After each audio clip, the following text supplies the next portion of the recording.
Buenas noches a todos. Gracias por asistir a este seminario web. Dejo con ustedes a la doctora Victoria Rebollo, jefa de de tomografía computada en CT Scanner México. Adelante, doctora, bienvenida. Muy buenas noches a todos. Es un gusto para nosotros recibirlos en este webinar organizado por el grupo CT Scanner. El día de hoy con este tema que es un tema realmente pues apasionante y con un gran impacto en nuestra salud pública acerca de los avances en imagenología hepática, del diagnóstico temprano a la medicina de precisión. Y bueno, en el margen y en vísperas del próximo mes festejar el Día Mundial del Hígado y de la Salud Hepática, nos gustaría compartir con ustedes precisamente la relevancia que ha cobrado los estudios no invasivos en la evaluación del hígado y las vías biliares, sobre todo para esta toma de decisiones en la enfermedad hepática, tanto aguda como crónica. Sabemos que muchos de estos diagnósticos, el gold standard pues es la biopsia hepática. Sin embargo, la evolución tecnológica de las modalidades de imagen nos han permitido avanzar tanto en el diagnóstico temprano como el tratamiento oportuno, y lo que nos ha permitido hoy por hoy modificar el curso natural de la enfermedad e impactar en el pronóstico de nuestros pacientes. Los temas que vamos a abordar el día de hoy son las diferentes modalidades de imagen con las que contamos y sus avances, el ultrasonido, la tomografía, la resonancia magnética, aunado con estos medios de contraste con los que contamos en cada una de estas modalidades. Y el objetivo de esta plática será abordar precisamente estos avances tecnológicos y los alcances de cada una de estas modalidades de imagen. No podemos dejar de hablar acerca de esto que es la nueva pandemia en la que está envuelta, y nuestro país no está exento de eso, acerca de la enfermedad hepática metabólica. Esta enfermedad que con una alta prevalencia, con una incidencia que en todos lados, y creo que más aquí en México, está establecida y infravalorada, y que, bueno, con todo este contexto y proceso de la enfermedad, que es la progresión de a la esteatohepatitis, la cirrosis hepática y la presencia de carcinoma hepatocelular, debe de ponernos a todos, tanto en en todos los niveles de atención médica, estar precisamente enterados de cómo tenemos que abordar y el escalonamiento de los estudios de imagen para poder entender precisamente dónde estamos parados y cuál es el alcance de cada una de estas modalidades. Y bueno, es el turno de iniciar con la primera parte de nuestra plática, que será a cargo de la doctora Julieta Galicia Alba.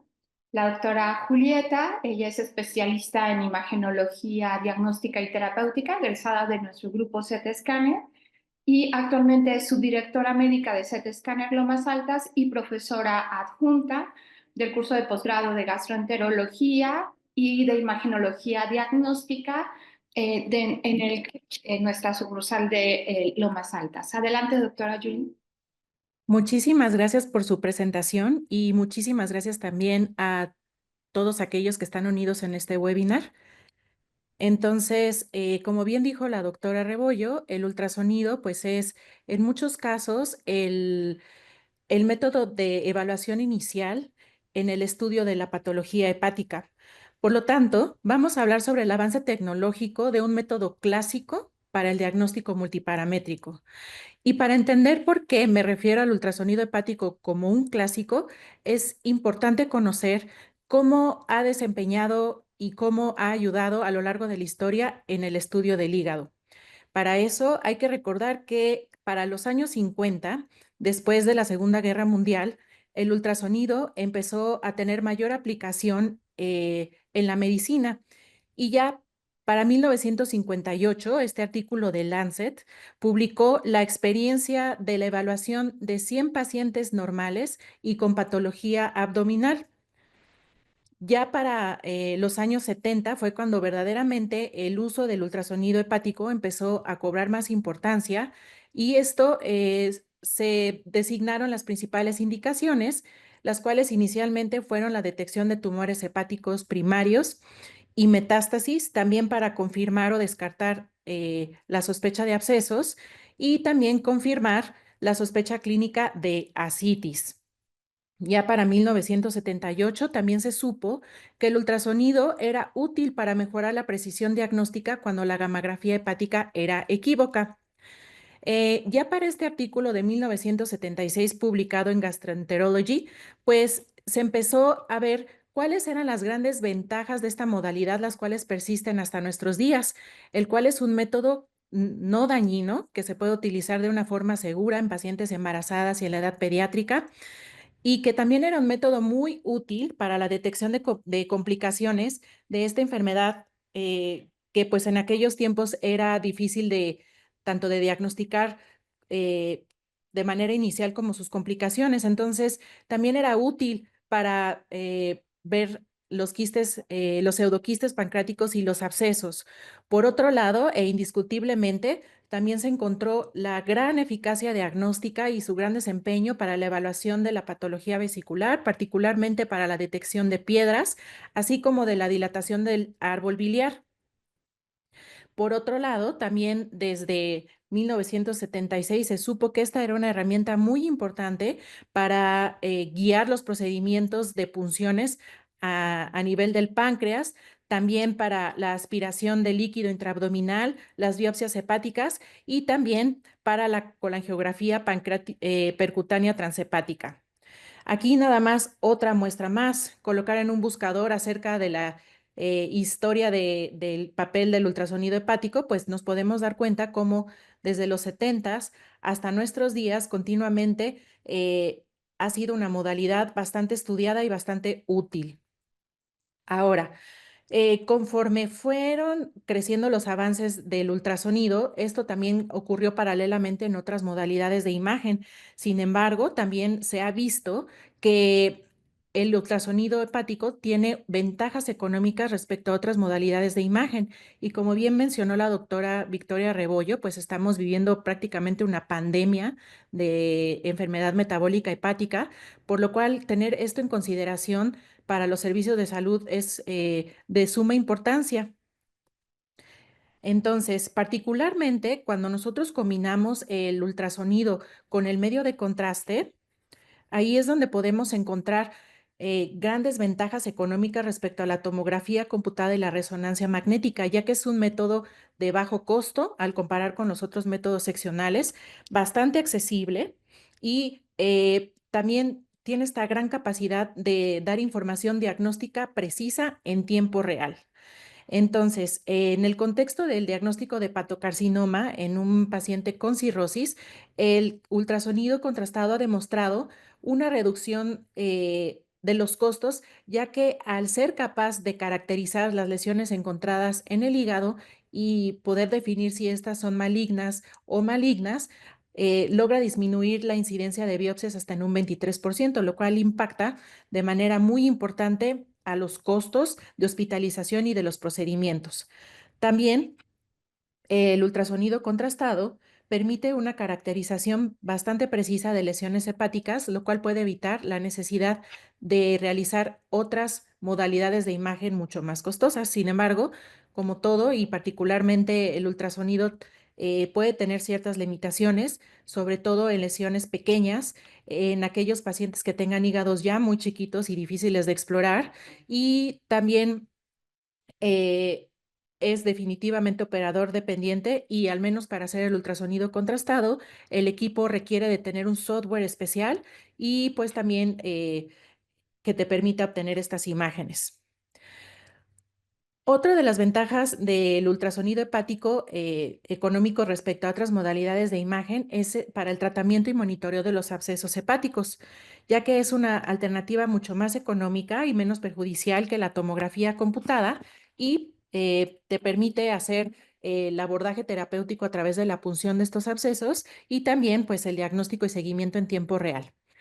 Por otro lado, un análisis costo-efectividad mostró que la resonancia magnética puede incrementar los costos de forma significativa en comparación con la ecografía, especialmente en pacientes con cirrosis relacionada con el virus de la hepatitis B. Y esto es porque a pesar de que sí, definitivamente la resonancia magnética es un método maravilloso para el hígado, la verdad es que el ultrasonido puede resolver eficientemente dudas diagnósticas frecuentes en estos pacientes. Y para eso este ejemplo, que es un masculino de 56 años de edad, con antecedente de trombosis portal y transformación cavernomatosa de la vena porta secundaria con hipertensión portal. Entonces, si ustedes pueden ver, las imágenes de ultrasonido con Doppler color en la imagen A demuestra un shunt espleno renal. En la imagen B se demuestra la transformación cavernomatosa de la vena porta y también la esplenomegalia. Entonces, como pueden darse cuenta, este método que tiene un costo sumamente inferior a otros métodos de imagen seccional puede resolver y demostrar de una manera muy, muy fehacible los hallazgos que también lo pueden hacer otros métodos más costosos. Ahora bien, ya que nosotros sabemos que la historia del ultrasonido hepático es larga, también sabemos que se han designado indicaciones para realizarlo. Por lo tanto, según las guías clínicas internacionales, las indicaciones para el uso del ultrasonido hepático pueden ser las siguientes. Esto es muy importante, particularmente en aquellos pacientes que tengan pruebas de función hepática alteradas. Y eso es porque el ultrasonido es la modalidad de imagen inicial para evaluar a estos pacientes, sobre todo cuando hay un aumento leve de las enzimas hepáticas. Y esto, pues, es un paper del Colegio Americano de Radiología, en donde ellos valoran el desempeño de las diferentes modalidades de imagen para estos pacientes y nosotros, particularmente en aquellos pacientes con un incremento leve de la aminotransferasa, el ultrasonido de abdomen es muy apropiado, usualmente apropiado, y la combinación con el Doppler también. Por otro lado, y eso es la gran importancia que se sepan cuáles son todas las herramientas de esta modalidad de imagen, es que si nosotros encontramos tal vez algún otro signo en escala de grises sugestivo del incremento de la rigidez hepática, puede ser apropiado proseguir con la elastografía por ultrasonido. Y de esa forma logramos tener un diagnóstico de detección, pero también pues más preciso sobre cuál es la causa de esta alteración de las pruebas de función hepática. Como muestran estas otras imágenes, pues finalmente también en el escenario donde también hay alteraciones de las pruebas de función hepática con un predominio colestásico, donde hay elevación de la fosfatasa alcalina, pues también el ultrasonido sigue siendo usualmente apropiado, seguido por la resonancia magnética. Y en los casos de hiperbilirrubinemia, también definitivamente el abordaje inicial es a través de este método. Por otro lado, otra de las grandes indicaciones del ultrasonido hepático es la detección de esteatosis hepática.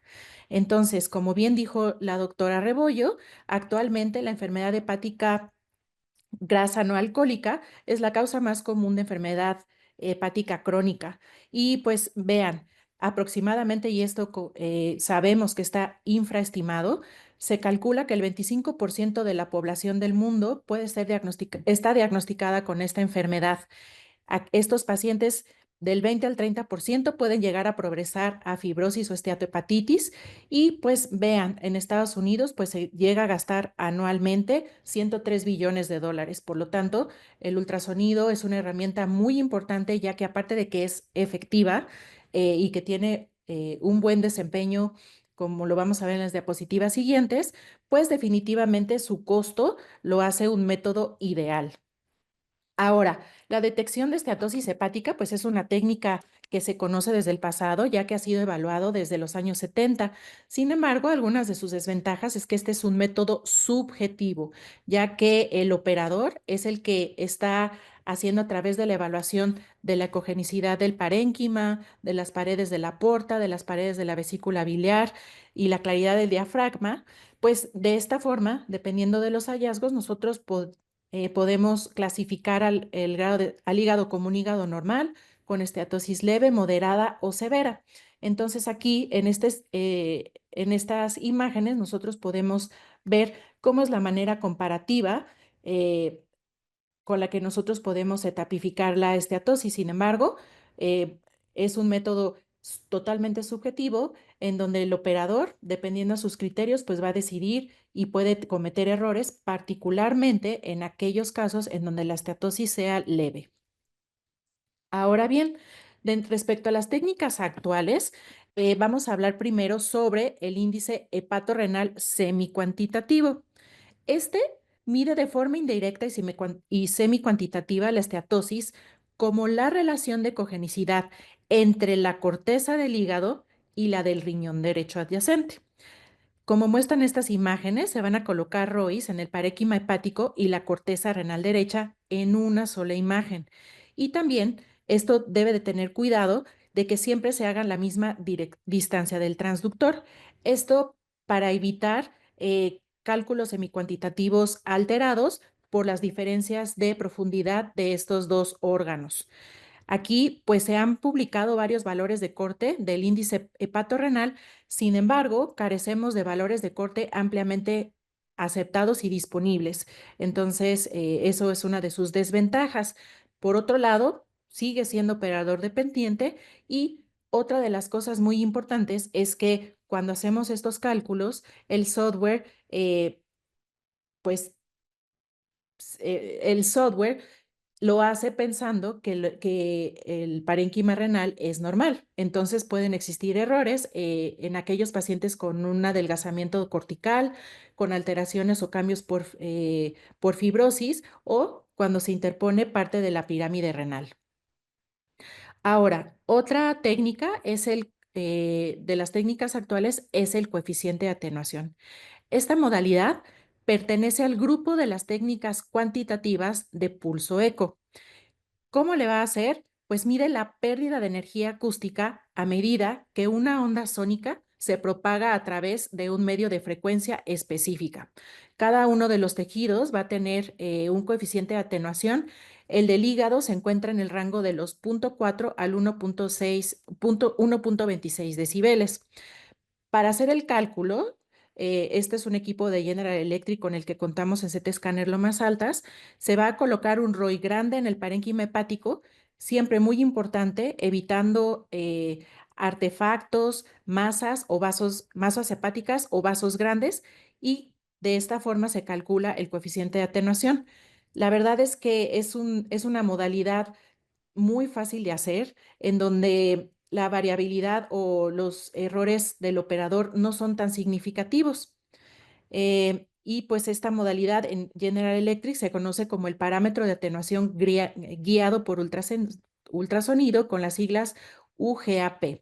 De esta forma, y como nosotros lo vemos en esta gráfica, siempre podemos observar las imágenes en escala de grises. Posteriormente vemos el mapa de color de la atenuación y finalmente te da los valores en donde, dependiendo de los decibeles, nosotros podemos clasificar como leve, moderado y severo. Sin embargo, actualmente pues también existe las técnicas cuantitativas compuestas, y en ese sentido vamos a hablar sobre la fracción de grasa derivada del ultrasonido, conocida con las siglas UDFF. Este método proporciona un parámetro cuantitativo de la grasa hepática dentro de un ROI de 3 centímetros, el cual se tiene que ubicar perpendicularmente a la cápsula hepática, más o menos a 1.5 a 2 centímetros debajo de ella, como se observa en la imagen que está en la esquina superior. ¿Qué hace este método? Va a calcular mediante la regresión no lineal del coeficiente de atenuación, pero aparte también el coeficiente de retrodispersión, utilizando calibraciones de un Phantom de referencia ya integrado al equipo. Y esta modalidad pues es muy buena y muy significativa, ya que los resultados, al igual que en la resonancia magnética, se dan en porcentaje, siendo que a partir de más de 5%, pues ya se considera incremento de la grasa. Y pues a diferencia del coeficiente de atenuación, pues UDFF muestra una relación lineal con los métodos, con el método de resonancia magnética. Ahora, respecto a otra de las indicaciones, una de las más importantes y significativas, pues es el estudio y seguimiento del paciente con fibrosis y cirrosis. Ya desde este artículo del 2009 de Pathology, se decía que la ultrasonido es la modalidad de imagen más común con la que se inicia el abordaje diagnóstico de estos pacientes. Entonces, también, pues con el uso de los hallazgos en escala de grises y la elastografía, pues eso es un buen método no invasivo para la detección de esta entidad. Ahora, aquí simplemente nosotros vemos cuáles son los hallazgos morfológicos a nivel de la vasculatura intrahepática con el estudio con Doppler color y los hallazgos asociados como la esplenomegalia, la presencia de shunts portosistémicos y la presencia de líquido libre que nosotros podemos encontrar con la ayuda del ultrasonido.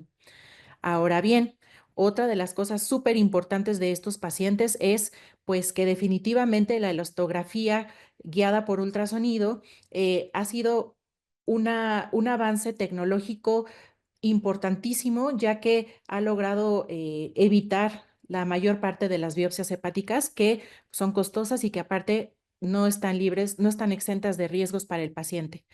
Existen otras modalidades para hacer elastografía, solo me voy a enfocar al 2D Shear Wave Elastography, que es el método bidimensional a diferencia de los otros y también en tiempo real. ¿En qué consiste este método? Pues es que a través de las ondas cizalla, estas cuando se emite la onda de ultrasonido, van a generarse estas ondas que son laterales, con un movimiento perpendicular hacia la dirección fuera que las ha generado, como dice el esquema. Estas son ondas que viajan lentamente de 1 a 10 metros sobre segundo. Sin embargo, se atenúan rápidamente al contactar un tejido. Entonces, teniendo esto en consideración, la velocidad de propagación de estas ondas de cizalla tiene una correlación con la elasticidad de los tejidos. Es decir, la velocidad se va a incrementar cuando aumenta la rigidez de los tejidos examinados.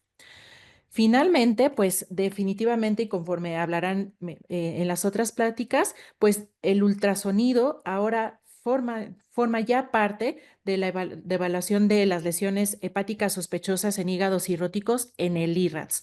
Aquí pues es muy importante reconocer que ya que el ultrasonido puede tener ciertas limitaciones en ciertos pacientes, pues este score nos dice de entrada que cuando nosotros hagamos el informe tenemos que describir si el ultrasonido tuvo alguna limitación para la observación, una limitación moderada o severas limitaciones, ya que de esta forma ayudará a decidir si este paciente es candidato a realizar una imagen seccional. Y a partir del 2024, pues ya se integra el uso del ultrasonido contrastado para la caracterización de lesiones que son sospechosas de ser positivas. Finalmente, hablando del ultrasonido contrastado, pues esta es una modalidad de imagen avanzada que utiliza microburbujas como medio de contraste para realizar la visualización del flujo sanguíneo y la vascularidad tisular. Ya para no prolongarme más, esta es la manera en la que funcionan estas microburbujas para hacer el contraste por ultrasonido. Entonces, los cambios de presión inducidos por las ondas de ultrasonido hacen que el gas en el interior de la microburbuja, que está delimitada por una pared de fosfolípidos, se contraiga y se expanda. Estos fenómenos se llaman compresión y rarefacción, en un mayor grado al comparar con el tejido adyacente. Esto, junto con el desajuste de impedancia entre la burbuja y el flujo circundante causado por el gas, hace que las burbujas sean altamente ecogénicas. Entonces, en la imagen del centro vemos la representación esquemática de esta compresión y rarefacción de las burbujas y en la imagen superior vemos las microfotografías de estas microburbujas y cómo generan a través de la compresión y la rarefacción esta imagen por ultrasonido. Ahora bien, este contraste representa un avance muy significativo con respecto a la ecografía convencional, particularmente durante la evaluación de la vascularidad y perfusión en varios escenarios clínicos.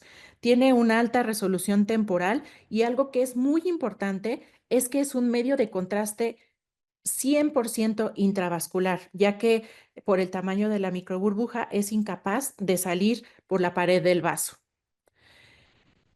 Finalmente, después de ver todos estos avances tecnológicos y nuevas herramientas del ultrasonido, ahora podemos hablar sobre un nuevo concepto. Vean este artículo del 2024 y este del 2025 en las clínicas de Norteamérica, en donde el ultrasonido ya se denomina como una modalidad multiparamétrica. Entonces, esto es un concepto que ayuda a hacer una evaluación mucho más global del hígado por ultrasonido, no nada más con el modo B, y el Doppler, sino también incluyendo la evaluación de la rigidez, la cuantificación grasa y la caracterización de masas con el ultrasonido. Y finalmente, quiero terminar con esto, que es que la evolución del ultrasonido convencional y la incorporación de nuevas tecnologías ha permitido crear el concepto de ultrasonido hepático multiparamétrico, que permite evaluar de una forma integral, no invasiva, segura y con un costo-beneficio muy alto la mayoría de los escenarios clínicos con sospecha o diagnóstico de hepatopatía. Les agradezco muchísimo por su atención y a continuación me complace presentar a la doctora Victoria Rebollo Hurtado. Ella realizó su especialidad de radiología e imagen en el Hospital Central Militar y posteriormente realizó un curso de alta especialidad en tomografía computada de tórax y abdomen en el Instituto Nacional de Nutrición y actualmente labora como jefe de división en tomografía computada en CT Scanner de México. Muchas gracias, doctora, y muchísimas gracias a todos por su atención. Muchas gracias, Julie. Y bueno, pues sí, dando continuidad precisamente al tema, es el turno de hablar acerca del diagnóstico por tomografía y el alcance que tiene este método de imagen en el abordaje de las diferentes patologías hepáticas. Y bueno, este estudio nos permite realizar estudios con protocolos individualizados que, gracias a los avances tecnológicos, hoy por hoy, podemos entregar un estudio multifásico con menor dosis de radiación y con una amplia información debido a su alta resolución espacial. La capacidad de la tomografía de adquirir varias regiones anatómicas también permite evaluar aquellas patologías con una afección multisistémica, lo que permite ahorrar tiempo, costo y en el abordaje de estas enfermedades que afectan la función hepática, ya sean primarias o secundarias. Y bueno, esta es una tabla que quería compartirles acerca de estos protocolos y herramientas con los que contamos hoy por hoy en tomografía computarizada para poder hacer la evaluación, desde una evaluación puramente morfológica en la que un estudio de tomografía simple es suficiente para poder determinar esta enfermedad hepática avanzada, como la presencia de ascitis, los cambios morfológicos del daño hepático y la misma estatosis que en una fase simple, en una forma subjetiva también, podemos cuantificar relacionando la densidad hepática con el vaso. La tomografía multifásica, que es el estudio ya dirigido con las fases específicas que nos dan aquella valoración directa acerca de la perfusión hepática y la detección y caracterización de lesiones focales, así como una valoración indirecta de la hipertensión portal y la detección de patología primaria extrahepática, ya sea infecciosa o tumoral. Y la tomografía de energía dual o bien la imagen espectral por tomografía, que hoy por hoy también ha ido y ha modificado la forma de adquirir estos protocolos en hígado con una mayor sensibilidad en la detección y caracterización de lesiones, con estas reconstrucciones monoenergéticas, el mapa de yodo y una evaluación ya cuantitativa de la esteatosis hepática con la imagen espectral, obteniendo una fracción de grasa obtenidas con estos estudios con energía dual. nos permiten hacer ahora ya detección de litos biliares, que en la tomografía convencional monoenergética no contábamos y solamente veíamos el contenido hipodenso y algunas características indirectas, que es los litos calcificados o la presencia de gas dentro de los mismos. Los protocolos de perfusión de hígado por tomografía y la tomografía por conteo de fotones, que es la última generación de tomógrafos que aún no contamos en México, pero que próximamente seguramente ya tendremos la tomografía por conteo de fotones, que esto lo que hace es aumentar la resolución espacial y darnos esta información espectral que obtenemos con energía dual, pero ahora de origen, ¿no? Y teniendo precisamente avances importantes en la cuantificación de la fibrosis hepática y de la fracción grasa. Y esta decisión, con todas estas herramientas con las que contamos, tenemos que tomar una decisión adecuada de cuál es el protocolo para cada uno de estos pacientes y depende y tenemos que tomar en cuenta muchos factores. El entorno como tal del paciente, la edad, el sexo, el índice de masa corporal, la presencia o no de comorbilidades son importantes en la toma de decisiones del protocolo de abordaje, la sospecha diagnóstica y si existe o no patología hepática conocida ya como un hígado sano o bien un hígado cirrótico, en el que el protocolo es esencial para poder detectar en forma oportuna una lesión o una observación focal. Y obviamente la disponibilidad. Y todo esto en conjunto nos da precisamente estas herramientas para poder determinar cuál es el protocolo adecuado. En este caso, en un estudio multifásico, en una paciente en el que había tenido una descompensación de la función hepática con diagnóstico de una cirrosis hepática por virus E, y en el cual podemos identificar en este hígado multinodular la presencia de una lesión de apenas 14 milímetros con características típicas de comportamiento hipervascular, lavado rápido e imagen de pseudocápsula incompleta.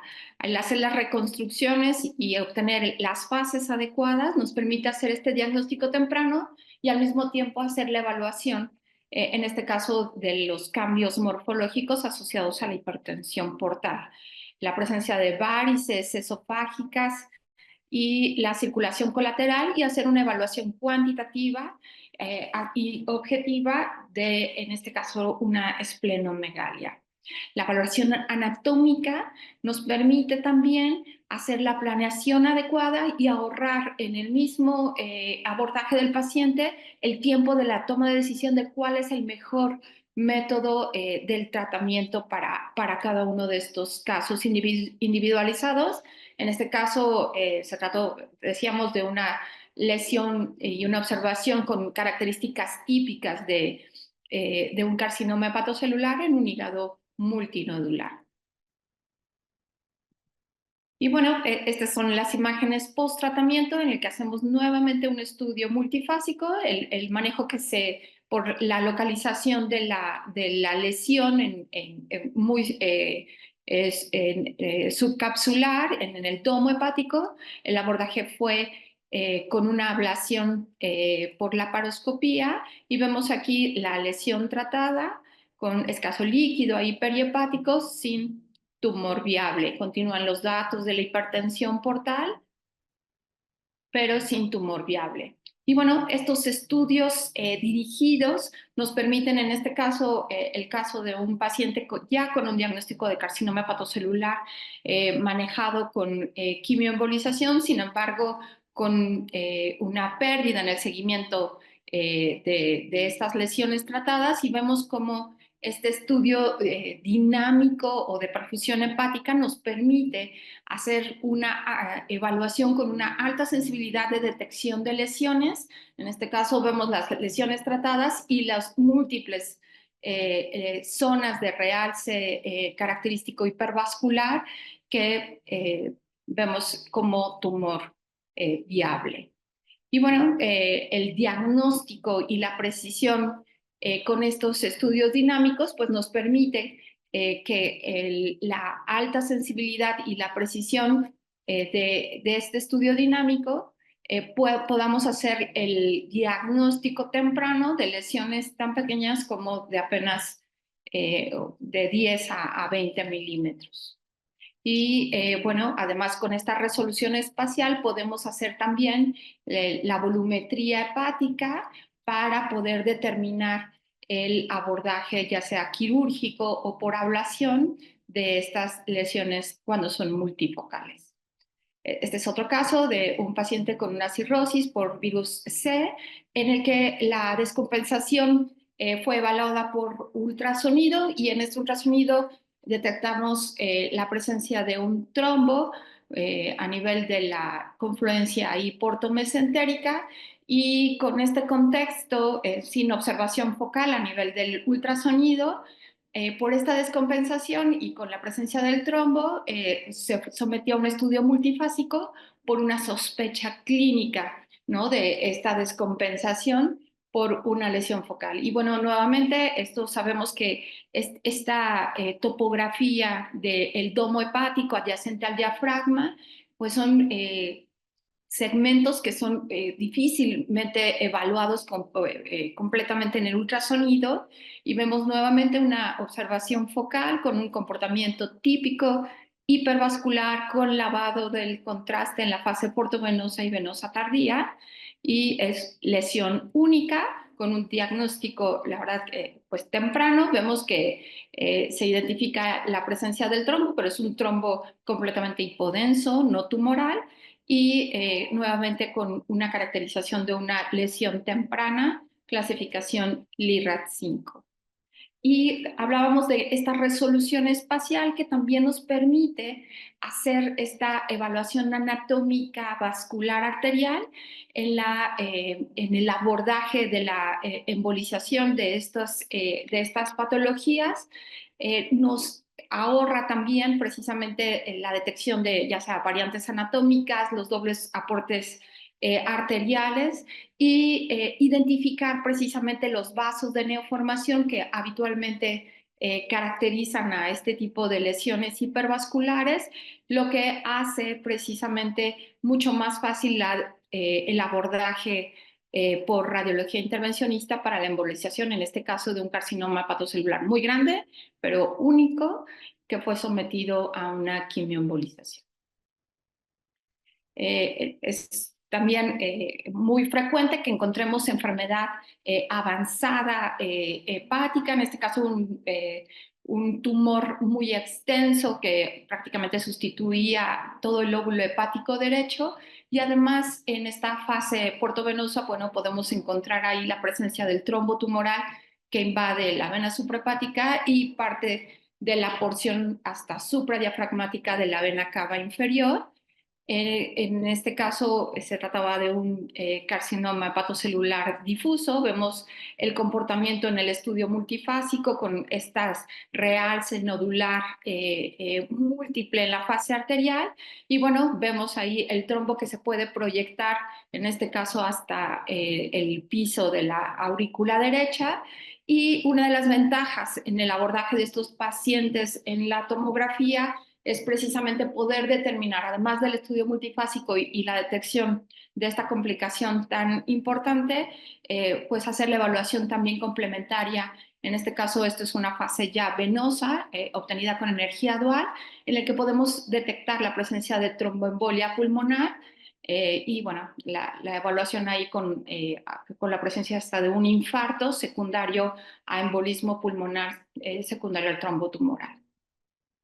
Y bueno, en el contexto de la enfermedad hepática crónica, estos hallazgos morfológicos también nos permiten hacer esa evaluación y el comportamiento hemodinámico de la hipertensión portal, que es tan importante en el abordaje. Este es el caso de una paciente que, con enfermedad y con daño hepático crónico, en el que había también una descompensación importante en el, más que en la función, era una encefalopatía persistente, una encefalopatía hepática. Y bueno, en la evaluación hemodinámica podemos encontrar este shunt mesocavo, ¿no?, extenso, con estas colaterales que venían prácticamente desde la mesentérica superior y drenaban por colaterales venosas hasta la vena cava.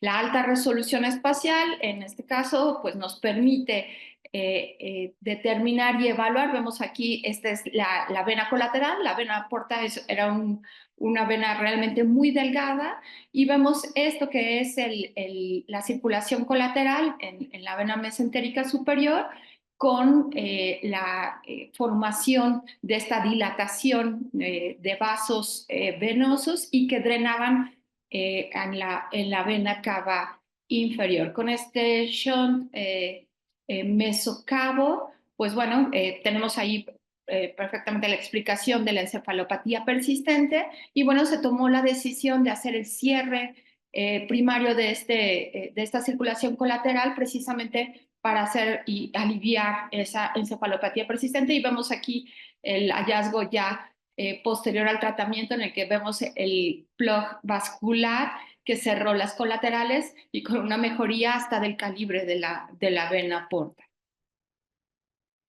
Y bueno, en cuanto a lo que es la tomografía de energía dual y la imagen espectral, es muy importante tener en cuenta que estas herramientas de postproceso nos dan información que antes no teníamos en la tomografía convencional, como es en este caso una paciente con un síndrome ictérico obstructivo, y que en la tomografía convencional pues vemos solamente la dilatación de la vía biliar. Ella tenía un antecedente oncológico, por lo que era muy importante determinar si la causa de la obstrucción era de origen por actividad tumoral. Vemos aquí la región ampular, la presencia de un divertículo duodenal periampular sin evidencia de realces, y bueno, vemos aquí el mapa de grasa, la presencia de una imagen característica de un lito biliar impactado en el colédoco periampular.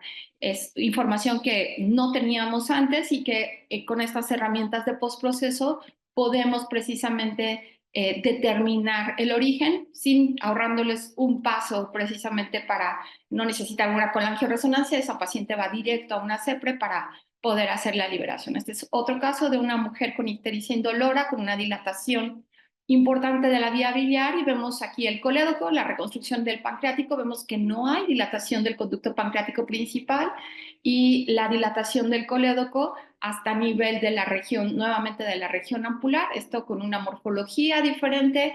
Esto es el estudio multifásico, y nuevamente vemos mapa de yodo, en el que el mapa de yodo nos permite precisamente ver y evidenciar la distribución del medio de contraste. En este caso no se trató de un lito, es más bien de una lesión de aspecto polipoide que está dentro del colédoco, observada precisamente aquí a nivel de la región ampular, pero que claramente observamos que se origina en la pared del colédoco. Esto lo dejamos así como una lesión polipoide del colédoco periampular. Fue sometida a la resección de este pólipo. Vemos ahí la resección, las imágenes cortesía del doctor Marco Loera. Y bueno, el resultado histopatológico fue un colangiocarcinoma. Y hablando del colangiocarcinoma, estos mapas de yodo y las reconstrucciones monoenergéticas nos permiten hacer una determinación y una delimitación de las lesiones con una alta precisión para poder valorar los criterios de resecabilidad. Y bueno, el futuro, ¿no?, de la radiología y el papel importante del radiólogo moderno con todas estas herramientas es no solo la generación de informes. Es muy importante comprometernos con estas herramientas para el cuidado y protección del paciente, y determinar cuál es el estudio ideal para abordar todo este tipo de patologías. Esta aplicación de nuevas tecnologías, innovación en nuestro sistema de salud, educar, transmitir y hacer visible la calidad de estas generaciones nuevas de radiólogos es muy importante en la toma de decisiones y dar estas herramientas en el diagnóstico temprano de este tipo de enfermedades. A continuación, sigue en la última parte la doctora Dulce Adoración Sánchez Nava. La doctora Dulce es especialista en imagenología diagnóstica y terapéutica, con una alta especialidad en resonancia magnética corporal. Es egresada del Instituto Nacional de Nutrición y actualmente es adscrita del Servicio de Resonancia Magnética de CT Scanner México. Adelante, Dulce. Listo, perdón. Bueno, vamos a dedicar los últimos minutos a hablar de la resonancia magnética.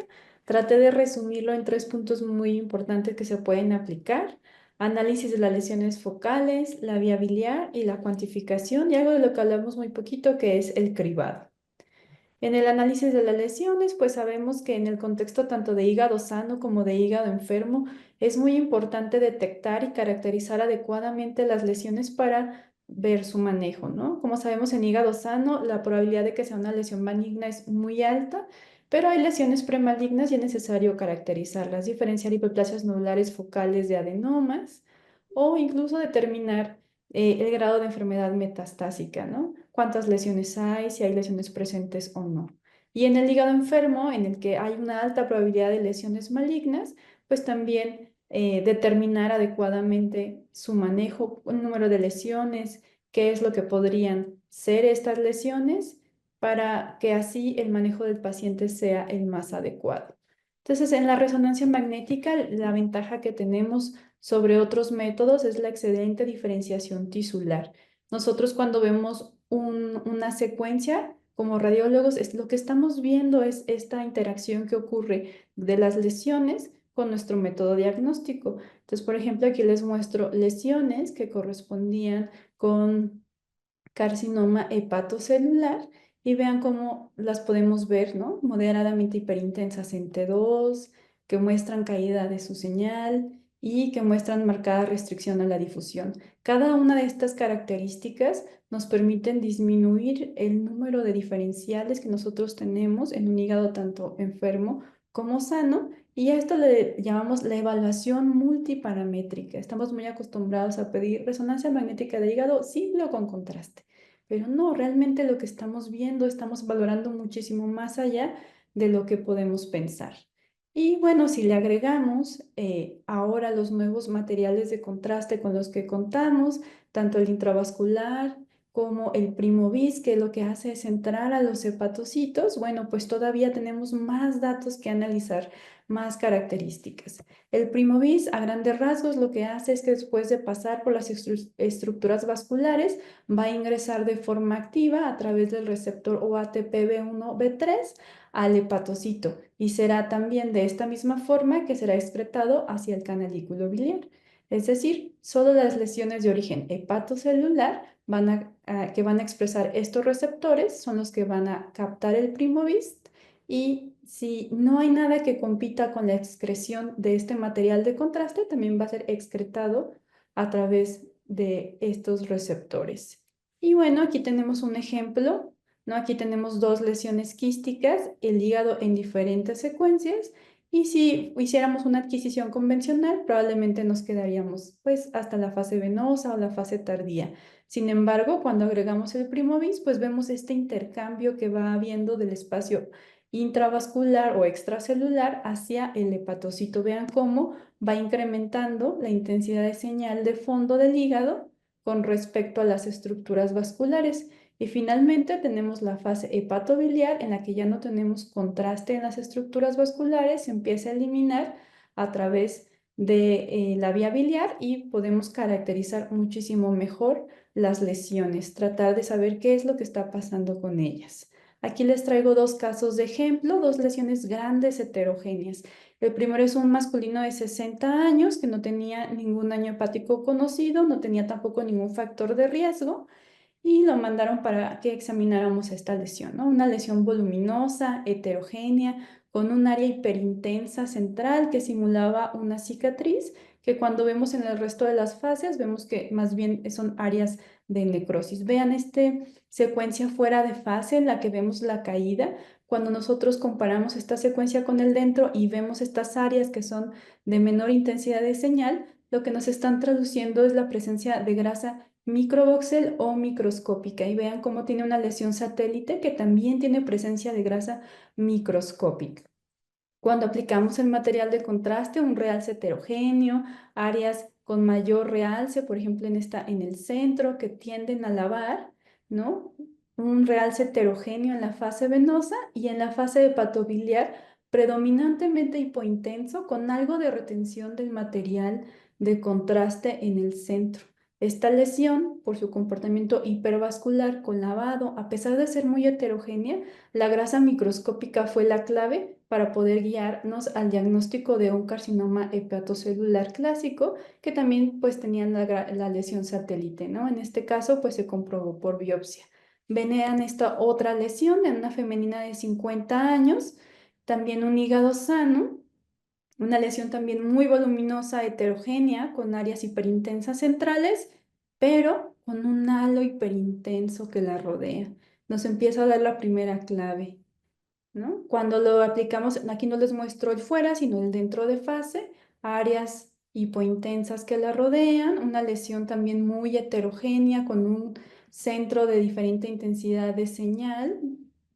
Y cuando nos vamos a la difusión, una difusión muy típica de este tipo de lesiones, ¿no? Una restricción periférica o targetoide. Cuando nos vamos al material de contraste, también un realce heterogéneo, sin áreas de lavado, sino va el centro realzando cada vez más. Y cuando nos vamos a la fase hepatobiliar, ¿no? También es marcadamente hipointensa con retención en su centro, típico de un colangiocarcinoma que fue también comprobado por biopsia. Entonces vemos muchísimo más allá de si realza o no realza, podemos ver componentes de manera indirecta como internos de la lesión. En el caso de la patología de la vía biliar, pues como sabemos ya tenemos muchos métodos para valorarlo y el gold estándar para la valoración no invasiva sin duda es la colangioresonancia magnética. Tenemos dos grandes tipos de colangioresonancias magnéticas. Lo que tenemos que saber es que son secuencias ponderadas en T2, entre comillas, pesadas. Requerimos por eso ayuno. ¿Por qué? Porque si el estómago está distendido con líquido, pues nos va a brillar en este tipo de secuencias. También administramos antiespasmódicos para disminuir la peristalsis intestinal y que así sean de mejor calidad. Tenemos dos grandes formas de adquirirlas. La colangioresonancia 2D o radial, que adquirimos de 5 a 8 cortes grandes, especialmente ideales en pacientes pediátricos, en los que muchas veces pues no podemos gatillarla como lo hacemos en los adultos, como en el caso de la 3D, que es la colangioresonancia magnética, en la que sí podemos adquirir de forma volumétrica. Pero en la resonancia magnética, si queremos cortes finos, tenemos que sacrificar tiempo y es por eso que tenemos que gatillarla con la respiración. Nuestros técnicos nos ayudan a planear. Este es un ejemplo de una 2D, se llama radial porque justo nosotros podemos elegir el radio o los cortes que queremos. Usualmente son de 5 a 8 cortes que rodean a la vía biliar y son las adquisiciones que vemos de cortes gruesos, pero nos permiten una adecuada valoración. Y la otra, pues, es la 3D, que esa está gatillada con la respiración, por lo que en algunos pacientes mayores que tienen respiración asimétrica, pues puede haber algo de interferencia, pero la ventaja de estas es que nosotros podemos verla en todos los planos y hacer reconstrucciones multiplanares. Y finalmente tenemos la colangiografía indirecta, en la que con el Primovist, esta la vamos a adquirir en la fase hepatobiliar después de los 20 minutos. También es una secuencia volumétrica, mucho más rápida de adquirir, una sola apnea. Y para incrementar el contraste con el resto del hígado, lo que hacemos es modificar algunas cosas técnicas para poderlo ver, en este caso el flip angle. Este es un pitfall muy común en las colangioresonancias magnéticas convencionales en las que vemos un defecto de llenado, pero vean cómo en la colangiografía indirecta, en la que el material de contraste ya se está excretando a través de la vía biliar, podemos ver que no hay un gradiente de dilatación retrógrada que está pasando adecuadamente a la parte distal del colédoco, entonces solo corresponde con el cruce arterial. Y bueno, ya sabemos, hay múltiples aplicaciones. Usualmente tomamos ambas. Primero tomamos la colangioresonancia magnética y luego la colangiografía indirecta para evaluar la vía biliar. Es muy útil en la valoración preoperatoria para variantes anatómicas, para diferenciar entre lesiones que son realmente de origen biliar o extrabiliar, para la lesión benigna de la vía biliar postquirúrgica e incluso para la evaluación de las anastomosis biliodigestivas. Aquí les muestro nada más rápidamente algunos casos. Esta es una reconstrucción volumétrica de una colangioresonancia magnética 3D. Podemos ver una lesión voluminosa, multiloculada, que en nuestras adquisiciones, en este caso T2G y sagital, podemos ver cómo esa lesión se mete a la vía biliar, en este caso a la rama principal izquierda, y se comunica con ella. Aquí podemos ver el componente intrahepático o intraparenquimatoso y después la ocupación de la vía biliar. Aquí podemos ver que se ve parcialmente la endoprótesis plástica que está dirigida hacia las ramas derechas, pero las ramas izquierdas se encuentran dilatadas, secundario a la presencia de esta lesión, ¿no? Aquí vemos también áreas de restricción a la difusión dentro de esta lesión que presentan realce en material de contraste, esto correspondiente con una lesión de tipo mucinoso papilar intraductal del hígado. En esta paciente también realizamos una volumetría directa para que pudieran planear la resección quirúrgica, lo cual se hizo, fue exitosa y se comprobó la sospecha diagnóstica. Aquí tenemos otro caso, en este caso una lesión benigna de la vía biliar, una paciente que había sido sometida a colecistectomía y que su drenaje seguía gastando. Esta es la colangioresonancia magnética 2D, el radial. Podemos ver una rama derecha posterior que drena directamente en la sonda y podemos también el muñón del cístico. Cuando hacemos la colangiografía indirecta, en la fase patobiliar, vean como si hay un trayecto que está drenando directo en la sonda y que este conducto también está drenando directo en la sonda. En este caso, pues esta variante anatómica de este conducto, pues hizo que fuera dañado de forma inadvertida y se corroboró cuando se administró material de contraste a través de la sonda, cómo se pinta tanto el muñón del cístico como este conductito derecho posterior. Entonces vean cómo de una manera no invasiva podemos simular resultados de métodos más invasivos. Este es otro paciente, en este caso también una lesión benigna de la vía biliar.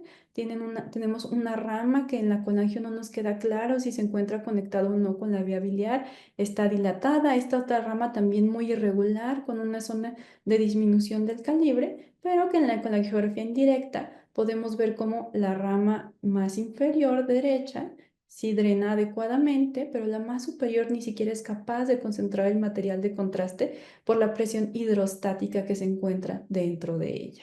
Entonces ya sabemos que esta rama está totalmente seccionada y con una estenosis severa. También había una colección pequeña en el lecho quirúrgico, la cual no pinta en la fase patobiliar, lo que quiere decir que solo es una colección residual y que no se encuentra una fuga activa. Este es otro caso, es un paciente con cirrosis hepática que tenía colestasis leve, lo mandaron a una colangioreso. Esta es la reconstrucción volumétrica, una vía biliar muy irregular. En la fase hepatobiliar, en la colangografía indirecta, podemos ver que se ve bastante irregular y esto fue secundario a colaterales de una trombosis portal crónica correspondiente con una biliopatía portal, pero aún así con adecuado paso del material de contraste hasta el duodeno. Eso quiere decir que no hay ninguna estenosis severa a pesar de la irregularidad de la vía biliar. Y por último vamos a hablar de la cuantificación y el cribado. Esto es muy importante, ¿no? La cuantificación de grasa, ya lo han mencionado antes. El daño hepático, la enfermedad hepática asociada a la esteatosis hepática, pues es importante, ha incrementado su prevalencia en nuestro país, a pesar de que está muy infraestimada en este estudio que intentaron estimar la prevalencia real asociado a los factores de riesgo que habían estos pacientes que tenían MAFLD, pues esta es una prevalencia, digamos, calculada de lo que tenemos y vean como una distribución, pues, con gran afección en todas las regiones de nuestro país. Y bueno, es una enfermedad en la que nosotros podemos tratarla, es modificable antes de que llegue pues al daño hepático crónico irreversible y bueno, también tiene factores de riesgo por sí misma, entonces es importante diagnosticarla. Sin duda alguna, la cuantificación por resonancia magnética se ha vuelto el método de elección, es un método no invasible y que se ha comparado en múltiples estudios que tiene un buen perfil diagnóstico que es comparable con la biopsia. Este es uno de los más grandes. Vean el área bajo la curva, un gran desempeño, no solo para diagnosticarla, sino para estimar el grado de esteatosis. ¿Cómo lo hacemos? Tenemos dos grandes formas. A través de espectroscopía, que en Siemens se llama histo, ahorita les voy a mostrar, y a través del PDFF o la densidad de fracción grasa calculada por la densidad de protones, que ahorita vamos a hablar. Las dos con un gran desempeño diagnóstico. Sin embargo, bueno, el histo o la espectroscopía, muy utilizada antes, era el gold standard, pero vean, solo podemos muestrear un volumen pequeño, un void de aproximadamente 6 centímetros cúbicos. También se basa en cómo se comportan estos protones de agua y de grasa en los diferentes tiempos de eco, y de esta forma indirecta obtenemos estos resultados que nos da directamente el equipo. En este caso, pues no había esteatosis significativa. Y el PDFF, que es ahora el método de elección, porque también tenemos diferentes tiempos de eco, pero podemos verlo a través de todo el hígado. Incluso podemos hacer una medición volumétrica del hígado. Se expresa en un mapa directo en el que no tenemos que hacer ningún cálculo. Nosotros solo dibujamos regiones de interés y podemos medir directamente la grasa. Y en cuanto a la cuantificación de hierro, pues aprovechamos la propiedad ferromagnética del hierro, y de esta forma tenemos dos grandes secuencias. Ahorita solo quiero que recuerden el R2 estrella, porque sin duda ahora es la secuencia de elección en la que tenemos que medir la sobrecarga de hierro intrahepático. También da mapas cuantitativos volumétricos de todo el hígado, y es el que está estandarizado para calcular la sobrecarga de hierro intrahepática. ¿Y cuál es la superventaja? Bueno, solo necesitamos una sola secuencia para obtener estos dos mapas, porque jugamos con estos diferentes tiempos de eco, y en una sola apnea del paciente nosotros obtenemos tanto grasa como hierro. Y en pacientes que pueden tener afección mixta, pues esto puede ser de gran utilidad. Aquí les muestro uno de estos pacientes. Este es el resultado automático que nos da nuestro equipo de acuerdo a la segmentación volumétrica del hígado y al ROI o la región de interés que nosotros ponemos.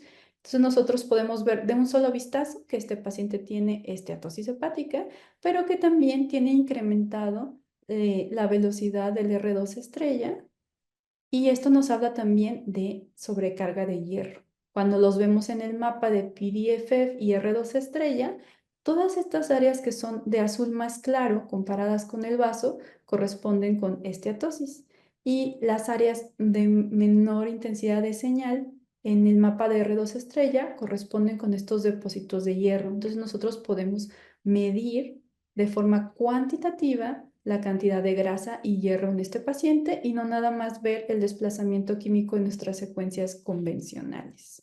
En cuanto a la evaluación de fibrosis, pues también es una evaluación no invasiva. También aplicamos un estímulo mecánico externo y vemos cómo cambia la frecuencia de las ondas al atravesar las estructuras. La gran ventaja que tenemos nosotros en resonancia magnética es que lo podemos hacer en múltiples cortes del hígado, abarcando un volumen más grande, con una representación más fidedigna de la dureza hepática. Y bueno, nosotros nos encargamos tanto de ver los mapas y el incremento de la onda de grosor, como ver los mapas de colores y cuantificar el grado de dureza. Pero no hay que olvidar que no solo la fibrosis va a afectar la dureza hepática, y esa es la gran nobleza que nosotros tenemos en la elastografía por resonancia magnética. No nada más vemos la dureza, vemos la morfología del hígado. Entonces, si tenemos datos de hepatitis aguda, que el edema nos va a incrementar la fibrosis, nosotros podemos, la dureza, perdón, nosotros podemos ponerlo en nuestro reporte. Si vemos alguna colelitiasis aguda, algo que cambie el hígado, como los hígados congestivos, en el que todo el líquido intersticial nos va a incrementar la dureza, nosotros podemos reportarlo así, o incluso menos frecuente, pero en la presencia de lesiones hepáticas que suelen ser muchísimo más duras que el hígado de fondo. Y si nosotros solo midiéramos a ciegas la dureza a este nivel, pues estaríamos midiendo la lesión y no el hígado verdadero. Aquí les traigo algunos casitos. Este es un paciente de 68 años en abordaje por hipertensión portal. Ahora ya saben rápidamente, nosotros vemos que no tiene grasa, no tiene sobrecarga de hierro. En nuestro mapa dentro y fuera de fase no hay caída de la señal. ¿Y qué pasa con nuestras ondas? En este caso tuvimos que colocar el plato de forma posterior para que las ondas se transmitieran a la región de interés, que es el hígado. Y vean cómo son ondas delgadas, no son irregulares, y en nuestra determinación de dureza queda dentro de un hígado normal.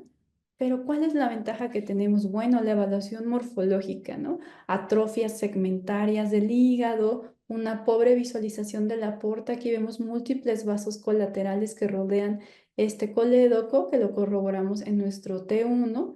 Este es un paciente que lo que tenía era trombosis crónica de la vena porta y por eso tenía los datos de hipertensión portal con un hígado sano que también tiene cambios de atrofia de probable origen vascular. Entonces no solamente decimos no tiene hierro, no tiene grasa, la dureza es normal, sino podemos determinar otras causas de hipertensión portal con el análisis morfológico. Este es otro caso, un masculino de 70 años. En este caso, nosotros tuvimos que aplicar el otro método. En este caso fue el de histograma porque el de Dixon tuvo un error frecuente que se llama swapping, entonces no hay problema. Si lo que queremos ver es grasa, lo podemos hacer. Ya vimos nuestro método con un desempeño similar. Aquí tenemos las gráficas para corroborar que se adquirió adecuadamente. No tiene grasa este hígado. Y cuando vemos las ondas, son ondas gruesas, irregulares. Los mapas de colores que se acercan a los tonos rojos nos hablan de que se ha incrementado la dureza hepática. Y si nosotros lo clasificáramos, este paciente quedaría en F4. Pero ¿qué pasa cuando analizamos la morfología del hígado? Vean cómo es un hígado con edema periportal, con cardiomegalia importante, con prominencia de las venas hepáticas. Este es un hígado con cambios congestivos. Entonces, esa dureza hepática, lo que estamos viendo es todo eso que se está yendo de forma indirecta y vean cómo la morfología, los contornos del hígado realmente no se ven afectados. Entonces, a pesar de que sí está incrementada la dureza, nosotros podemos poner la parte de la valoración morfológica que es muy importante para decir, ok, ojo, sí está incrementada, pero probablemente sea por hígado congestivo. Y algo de lo que hablamos muy poco, por lo que quería dedicar unas diapositivas, es pensar en la resonancia magnética como herramienta de tamizaje. A pesar de que múltiples guías lo sugieren, no se utiliza de forma frecuente como una herramienta de tamizaje. ¿Y qué es lo que tenemos que hacer con una herramienta de tamizaje? Bueno, que sea rápida y que sea barata. Y entonces se pensó en protocolos acortados. Tenemos dos grandes variantes, aquellas que son resonancias magnéticas simples y aquellas que solo tienen la fase hepatobiliar, bueno, la fase contrastada y hepatobiliar. Y vean cómo la gran campeona de nuestros protocolos de tamizaje acortado ha sido hacerlo simple. Con un T2, un T1 eco de gradiente y una difusión, nosotros podemos hacer tamizaje en pacientes en los que usualmente no lo podemos hacer, ¿no? Son pacientes que cada 6 meses tienen que hacer seguimiento por ultrasonido, pero ¿qué pasa si el hábitus del paciente no permite la valoración por ultrasonido o es un hígado muy nodular que no lo permita la valoración? ¿No? Entonces tenemos esta otra herramienta que es el tamizaje por resonancia magnética. Aquí muestro a un paciente, vean, es una lesión moderadamente hiperintensa en T2 que restringe la difusión y muestra caída de la señal en el fuera de fase. Es una lesión altamente sospechosa. Este sería un estudio positivo en nuestro protocolo de acortado de tamizaje y finalmente cuando se administró contraste, pues fue un LIRADS 4. Entonces es una lesión que correspondía con HCC. Entonces, solo para traerlo a colación y no olvidarnos que la resonancia magnética también puede tener utilidad y ni siquiera tenemos que administrar material de contraste. Con lo que quiero que se vayan es que la resonancia magnética de hígado es multiparamétrica, ¿no? Le digo, tendemos a verla simple o contrastada, pero realmente hay muchísimo más. Nos permite detectar las lesiones, caracterizarlas, cuantificar grasa, determinar la sobrecarga de hierro, ver la dureza hepática, pero con el gran extra de ver la valoración morfológica y también es una herramienta de tamizaje muy útil en pacientes en los que no podemos usar los métodos convencionales.